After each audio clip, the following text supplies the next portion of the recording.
소리로 함께 합독하겠습니다. 그가 찔림은 우리의 허물 때문이요 그가 상함은 우리의 죄악 때문이라. 그가 징계를 받음으로 우리가 평화를 누리고 그가 찢기게 맞음으로 우리가 나음을 받았도다. 아멘. 그가 찔림은 그가 상함은 이라는 제목의 말씀을 함께 나누겠습니다.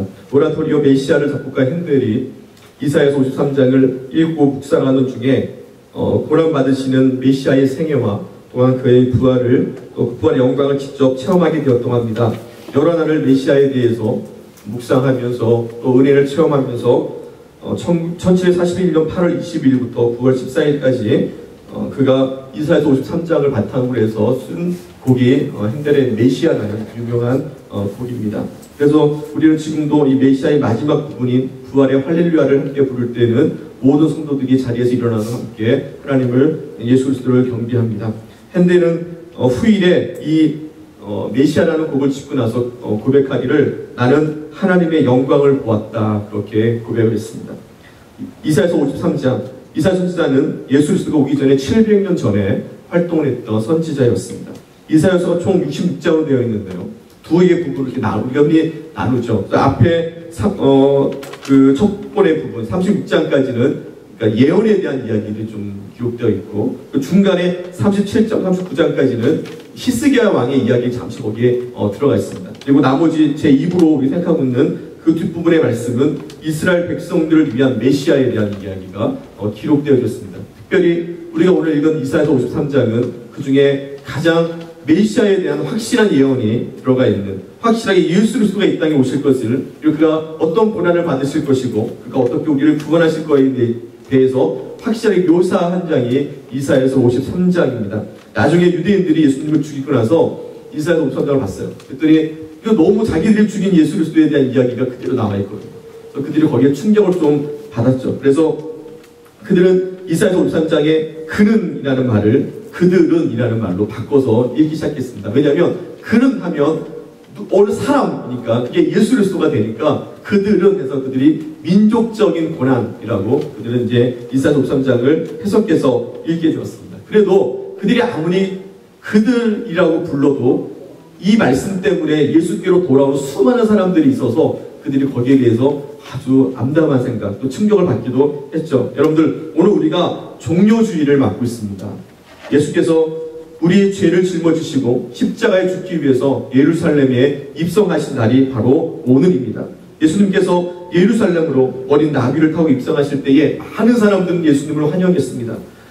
종려가지를 흔들면서 호산나 호산나 외치며 예수님을 맞아들였어요. 성경은 이 부분에서 이렇게 해석하십니다. 말씀하십니다.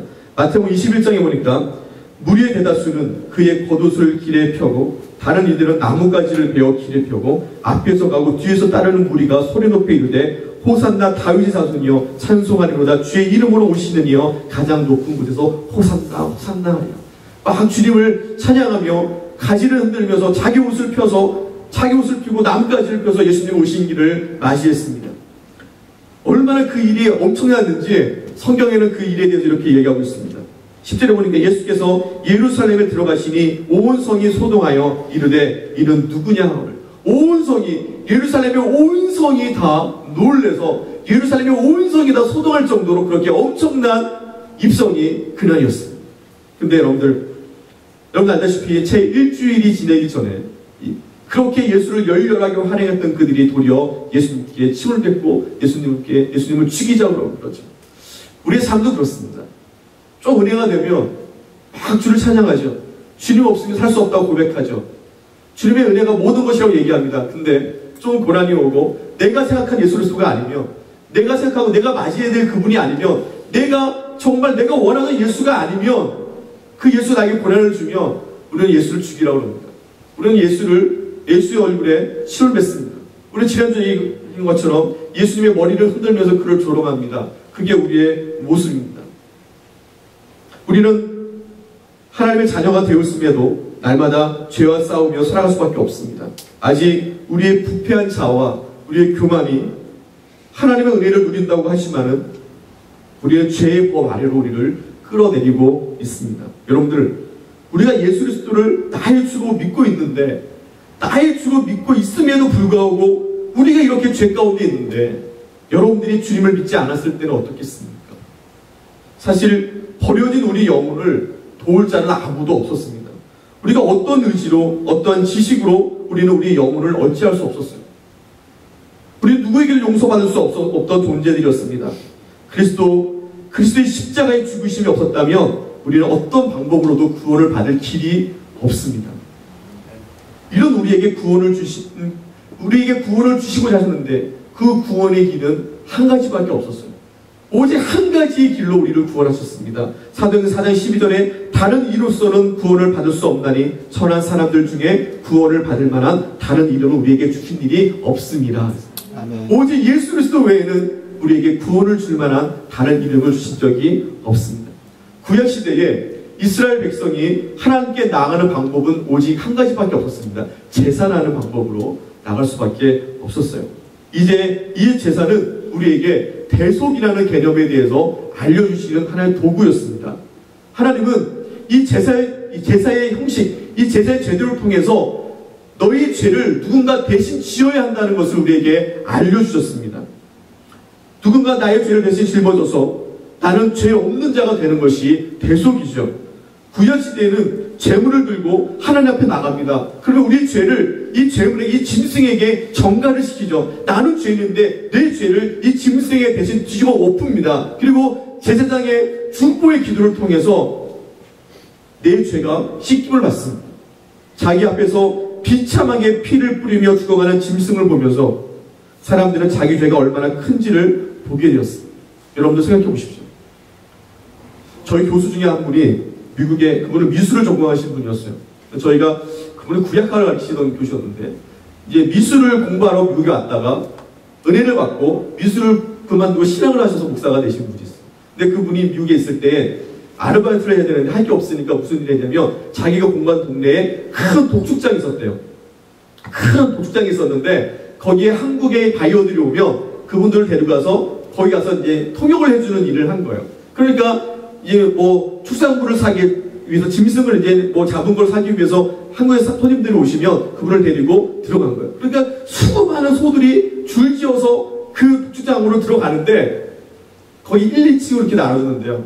1층에서 이렇게 보는데 갑자기 위에서 소가 한 마리 뚝 떨어지는 거예요. 소를 잘못 죽여가지고 중간에 소가 그냥 반 죽은 채로 위에서 뚝 떨어졌는데 이 소가 피를 흘리면서 막 날뛰는데요. 자기가 그걸 보고 너무 놀란 거예요. 그걸 보고 놀라면서 깨달은 게 뭐냐면, 야, 구약시대에 이렇게 제사를 지켰겠구나. 이렇게 그 짐승의 피 끓는, 이 짐승의 피 튀기는 일들이 구약의 성막 안에서, 구약의 제사장들 가운데서 이렇게 일어났겠구나. 그걸 보고 자기가 너무 그 구약의 제사에 대해서 자기가 다시 한번 기억했다는 거예요. 여러분들, 우리가 한번 그냥 칼을 딱 써서 짐승이 죽는 게 아닙니다. 짐승이 죽을 때 그 짐승의 뽐부르침, 그 짐승이 가죽을 벗길 때에 터지는 피, 여러분 기억하십니까? 만약 짐승이 없었다면 그 무섭고 비참한 하나님의 진노를 내가 고스란히 받을 수밖에 없었던 거예요. 죄는 내가 졌는데 짐승이 대신 피 흘리는 모습을 보면서 내 죄가 얼마나 큰지를 그들은 보게 된 겁니다.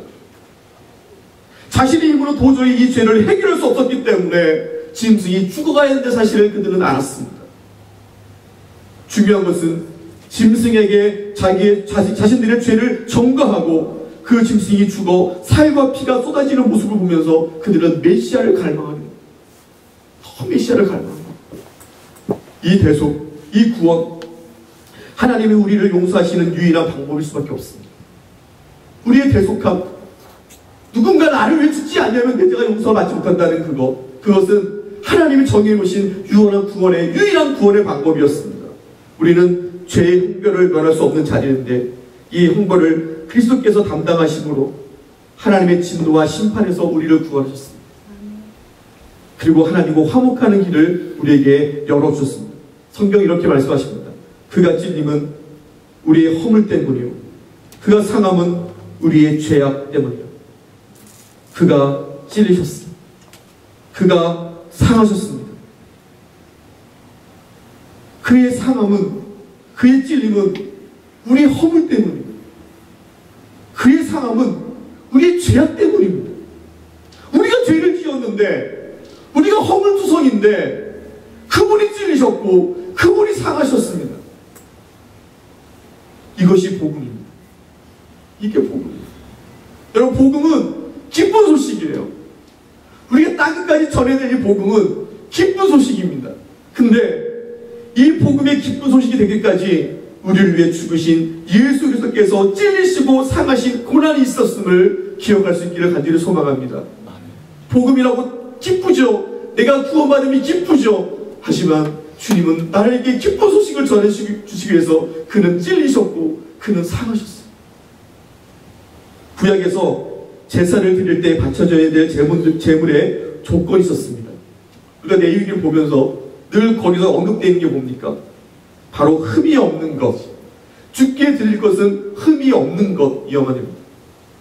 우리의 죄값으로 드려지는 제물은 흠이 없는 것이어야 돼요. 그러나 죄 가운데 태어난 그 누구도 흠이 없는 자가 없었어요. 세상에는 누구도 죄의 지배 안에 태어나지 않은 자가 없었습니다. 세상에 존재하는 누구도 하나님의 구원을 이룰 수가 없습니다. 왜냐하면 다 흠이 있기 때문에 그랬어요. 그래서 하나님께서는 죄 없으신 그의 아들을 이 땅에 우리를 위해 보내주신 겁니다. 왜? 그분만이 흠이 없기 때문에 그렇습니다. 그분만이 참 하나님이셨고 완전한 한 사람으로 우리에게 흠이 없는 자로 오셨습니다. 예수 그리스도만이 죄로 말미암아 절망 가운데 빠져있는 우리를 건지시는 유일한 분이 되심을 믿습니다. 그의 찔림은 우리의 허물 때문입니다. 허물이라는 말을 히브리어에 보니까 반역하다라는 뜻이 있어요. 허물이 뭐냐? 우리가 하나님을 향한, 하나님에 대한 허물이 뭐냐? 하나님을 반역한 것이다. 그렇게 얘기합니다. 그의 찔림은 우리가 하나님을 향한 반역 때문이요 라는 얘기예요. 우리의 반역 때문에 예수님의 십자가에 못 박히셨습니다. 우리는 천지를 지으신 천지 만물의 주인이신 하나님을 대적하고 살았습니다. 우리가 하나님의 뜻을 행하는데 약간의 부족함이 있었던 것이 문제가 아니라 우리는 하나님을 대적하고 살아온 것이 더 큰 문제인 거예요. 어떤 조금 하나님의 뜻에 어긋난 삶을 산 게 아닙니다. 우리는 하나님을 대적하며 살았어요. 하나님이 없다 그랬고 하나님이 계시지 않다 그랬고 하나님 앞에 교만한 자로서 우리는 하나님을 대적하며 살았습니다. 이스라엘 민족이 교만하였으면 하나님을 대적했던 것처럼 우리도 우리의 교만이 하나님을 대적한 자로 살았다는 거예요. 우리가 하나님을 대적한 자로 살아온 결과가 무엇입니까? 우리가 하나님이 없다고 얘기한 결과가 무엇입니까? 우리가 하나님보다 교만해진 결과가 무엇입니까? 그가 찔리십니다. 그는 그것 때문에 찔리셨습니다. 그가 상함은 우리의 죄악 때문이라는 말씀하십니다. 그의 죄악, 우리의 죄악이라는 의미는 개인적인 죄뿐만 아니라 사회적이고 국가적인 죄를 다 포함하는 죄를 의미하고 있습니다. 근데 이 땅에 우리가 범죄하는 이유가 무엇이냐면 우리가 어떤 범죄를 한 게 문제가 아니라 내 속에 죄를 범하게 하는 죄악이 있는 게 문제인 거예요. 내 안에 있는 죄악이 문제라는 거예요. 내가 어떤 죄를 행한 것이 문제가 아니라 죄를 행하게 하는 내 안에 있는 죄악이 문제인 거예요. 내 안에 있는 죄악 때문에 주님이 오늘 상하신 겁니다. 여러분들, 이 상한다는 말은 무엇이냐면요, 부서뜨리라는 의미예요.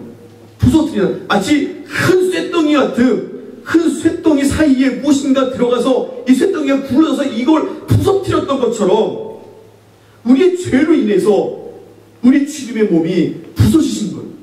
으스러지신 겁니다. 그분의 손바닥에는 굵은 못이 그의 손바닥에 뼈를 부서뜨렸습니다.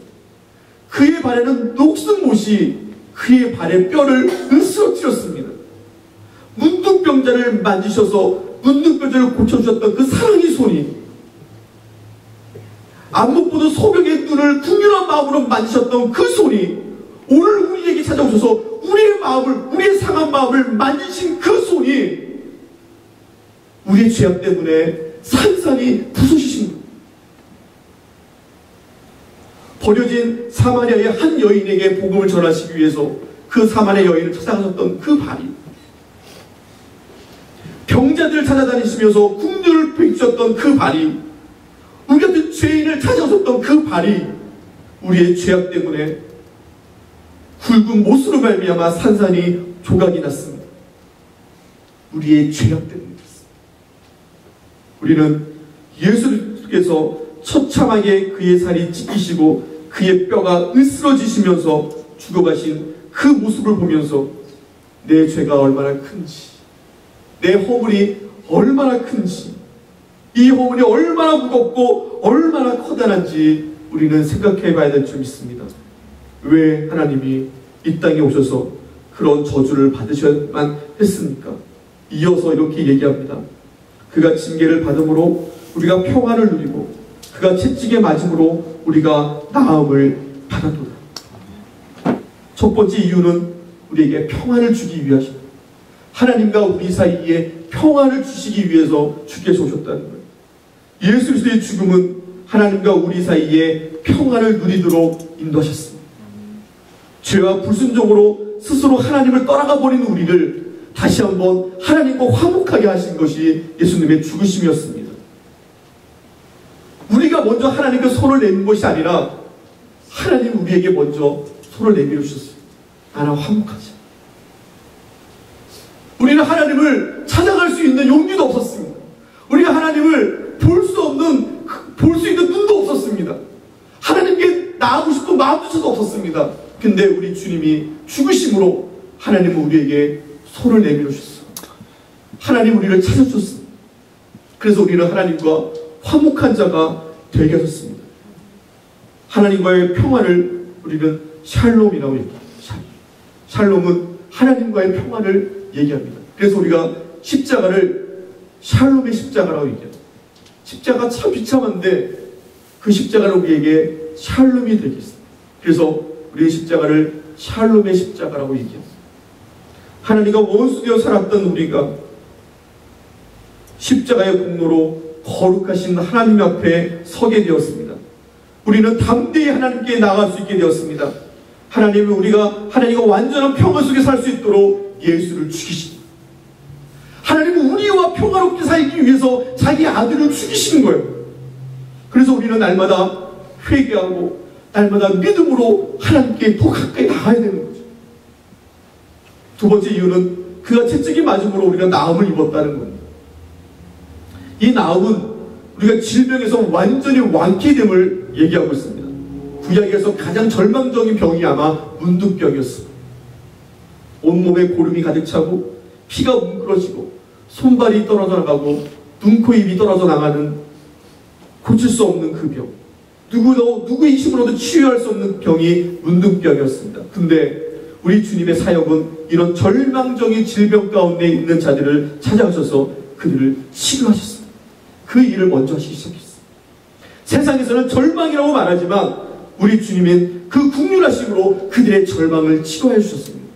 오늘 주님이 왜 상하셨습니까? 오늘 주님이 왜 채찍이 맞으셨습니까? 우리의 절망을 주께서 치료하시기 위해서 주님 죽으셨습니다. 우리가 절망이라고 얘기하는 그 질병을 치료하시기 위해서 주님이 죽으셨어요. 육신의 병인 불쌍한 백성들을 치료해 주셨습니다. 주님은 그들의 육체를 치료할 뿐만 아니라 그들의 영혼을 만지셔서 그들의 상한 영혼을, 그들의 상처난 영혼을 주께서 치료하기를 원하셨습니다. 주님이 오시는 궁극적인 목적, 주님이 이 땅에 죽으신 궁극적인 목적은 우리의 육신뿐만 아니라 우리의 망가진 영혼을 고치시기 위함인 줄 믿습니다. 더럽고 상처나고 상한 우리의 영혼을 변화시키고 이전과는 전혀 다른 삶을 살게 하시는 것. 우리의 영혼은 하나님을 떠나 있었기 때문에 절망의 저주 아래 놓여 있었습니다. 이런 절망적인 영혼을 위해서 주님은 채찍에 맞으심으로 우리의 영혼을 고쳐주셨습니다. 우리의 반역으로 인해서 그는 찔리셨습니다. 그의 찔리심으로 하나님과 평안을 누리게 되었습니다. 그의 상하심, 그의 으스러지심으로 우리는 죄악에서 용서함을 받았고 우리의 병은 나음을 입었습니다. 이 모든 일이 우리의 허물과 우리의 죄 때문입니다. 이것이 주님의 은혜인 줄 믿습니다. 우리는 이런 은혜를 누릴 자격이 없지만 하나님과 평안을 누리게 되었습니다. 우리는 이런 은혜를 누릴 자격이 없지만 하나님의 치료의 은혜를 누리게 되었습니다. 그래서 우리는 우리에게 자랑할 것이 아무것도 없습니다. 다만 우리를 구원하신 그분의 사랑만을 깨닫게 되고 나는 한없이 큰 죄인임을 깨닫게 될 뿐입니다. 그래서 이제는 나를 자랑하는 것이 아니라 나를 위해 십자가에 죽으신 예수 그리스도만 자랑하게 되는 줄 믿습니다. 너희는 그 은혜를 인하여 믿음으로 말미암아 구원을 받았으니 이것은 너희에게서 난 것이 아니요 하나님의 선물이라. 행위에서 난 것이 아니니 이는 누구든지 자랑하지 못하게 함이라. 이렇게 말씀하십니다. 우리는 무엇으로도 자랑할 것이 없습니다. 모든 것이 하나님의 은혜입니다. 하나님의 은혜가 아니었으면 우리는 벌써 이 땅에서 살아남지 못했을 겁니다. 그래서 십자가를 경험한 사람은 자기의 의를 자랑하지 않습니다. 십자가를 경험한 사람은 자기의 거룩함을 자랑하지 않습니다. 자기의 지혜를 자랑할 수 없습니다. 우리는 날마다 나의 죄와 허물로 십자가에 찢기시고 상하신 예수 그리스도를 보기 때문에 그렇습니다. 날마다 우리 십자가를 보기 때문에 나를 자랑할 수가 없습니다. 범죄는 내가 했는데 주님이 고난을 당하셨습니다. 고난은 주님이 당하셨는데 용서는 내가 받았습니다. 이것이 사랑입니다. 우리가 아직 죄인 되었을 때에 그리스도께서 우리를 위하여 죽으심으로 하나님께서 우리에 대한 자기 사랑을 확증하셨느니라. 우리는 아무런 공로가 없습니다. 우리는 죄인 되었을 때에, 우리는 죄인 되어서 죽었을 때에 주님이, 하나님이 우리에 대한 사랑을 확증하시기 위해서, 우리를 사랑하신 걸 보여주기 위해서 예수님을 이 땅에 보내주신 거예요. 그런데 왜 사람들이 이렇게 놀라운 하나님의 은혜로 구원을 받았는데 그럼에도 불구하고 십자가에 대한 감격이 없이 살아가고 있을까요? 그리스도에 대한 감격이 없이 살아가고 있을까요? 예전에 제가 학교 다닐 때 찬송가 404장을 부르면서 너무 그 은혜가 감사했어요. 하늘을 두루마리 삼고 바다를 먹을 삼아도 하나님의 은혜는 다 기록할 수 없다. 하늘을 두루마리 삼았는데, 하늘이 종인데, 바다가 먹물인데, 그래도 하나님의 사랑을 다 기록할 수 없다는 거예요. 그게 구원받은 자의 은혜입니다. 그게 구원받은 자의 고백이 되어야 될 줄 믿습니다. 김남중 목사님의 책에 보면 이런 글이 나와요. 살기 싫은 부부가 자식들 때문에 어쩔 수 없이 사랑하는 것과 그들이 그렇게 냉랭한 모습, 그것이 십자가에 감격이 없는 자가 예배하는 모습과 똑같다. 정말 부인하고 살기 싫어요. 정말 남편하고 살기 싫어요. 벌써 이혼해서 남남이 되고 싶어요. 하지만 자식들 때문에 어쩔 수 없이 사랑하는 사람의 냉랭함, 그것이 십자가의 은혜가 없이 예배하는 자의 모습과 똑같다는 겁니다. 교회 안에 이런 사람들이 너무나 많습니다. 그 이유는 십자가의 사랑을 제대로 깨닫지 못하기 때문에 그렇습니다. 하나님께서 우리를 귀하게 보시는 것은 내가 잘나서가 아닙니다. 하나님 나를 귀하게 보시는 것이 내가 많이 배워서도 아니고 내가 많은 재물을 얻고 있어서도 아닙니다. 내가 주님께 많이 헌신하고 많이 드려지고 많이 봉사하고 헌금을 많이 해서도 아닙니다. 주님이 나를 귀하게 보시는 것은 자기 아들의 생명을 주고 갚고 샀기 때문에 우리가 귀한 거예요. 자기 아들의 생명을 들여서 산 존재이기 때문에 우리가 귀하고 우리가 사랑스러운 겁니다. 우리는 구원을 거저 받았지만 하나님은 자기 아들을 죽게 하셔서 이루신 일입니다. 이 구원의 은혜가 얼마나 크고 값지고 위대한지 예수님께서는 이렇게 얘기합니다. 그의 제자들이 복음을 전하러 갔어요. 복음을 전하러 갔더니 놀라운 일들이 막 일어났습니다. 하늘에서 귀신이 떨어지고 사탄이 물러가고 병자가 다 나음을 받고 막 그런 기적들이 일어난 거예요. 너무나 기뻐서 제자들이 예수님께 달려왔습니다. 예수님이 자랑합니다. 예수님, 우리가 기도했더니 우리가 주의 이름으로 나갔더니 놀라운 기적들이 막 일어났습니다. 병자가 일어나고 하늘에서 귀신이 떨어지고 우리가 눈을 봤습니다. 막 기뻐하는 거예요. 그때 예수님이 그들을 향해 이렇게 얘기하십니다. 귀신들이 너희에게 항복하는 것으로 기뻐하지 말고 너희 이름이 하늘에 기록된 것으로 기뻐하라. 요새 우리 재민이가 좋은 대학에 가서 늘 기쁘죠. 제가 이 말씀을 하면서 그 생각이 갑자기 났어요. 정말 기쁜 건 재민이가 UCLA 학적부에 이름을 올린 것이 아니라 하나님의 나라에 그의 이름이 기록된 것이 더 기쁜 일입니다. 여러분들의 인생에 어떤 좋은 이번에 뭐 밀레니엄 로또를 받은 사람도 좋겠지만 그 사람이 그걸 가지고 범죄하고 죽어 지옥에 가는 것보다 아무것도 없는 우리가 정말 지질이 궁창밖에 살았던 우리가 하나님의 영광으로 하늘의 영광을 보는 것이 더 귀한 일인 줄 믿습니다. 그게 더 귀한, 그게 더 기쁜 겁니다. 정말 우리가 기뻐하고 감격해야 될 것은 이 땅의 것이 아닙니다. 우리가 십자가의 은혜로 구원받은 것, 그것이 정말 기쁘고 정말 우리가 자랑할 만한 것이고 정말 우리가 감격해야 될 일인 줄 믿습니다. 근데 십자가의 은혜에 대해서는 아무런 감격이 없어요. 어느 꿈도 천불 생기면 너무 감격하죠. 하나님이 나에게 천불을 주셨어. 그거 갖고는 감격하는데 주님이 우리에게 베풀어주신 은혜는 별로 감격하지 않아. 이게 우리의 모습. 감격을 잃어버린 자, 저의 모습도 그렇습니다. 감격을 잃어버리고 삽니다. 감격. 우리의 고백과 삶이 그 감격에서 시작되기를 간절히 축복합니다. 그가 찔리고 상함으로 우리가 구원을 받았는데 어떻게 우리는 대속하신 하나님의 사랑과 그리스도의 희생을 잊어버릴 수가 있겠습니까? 다시금 십자가의 사랑과 감격이 회복되어야 될 줄 믿습니다. 왜 교회가 타락합니까? 왜 성도들이 타락합니까? 교회가 타락하고 성도들이 타락한 이유는 십자가를 잃어버렸기 때문에 그렇습니다.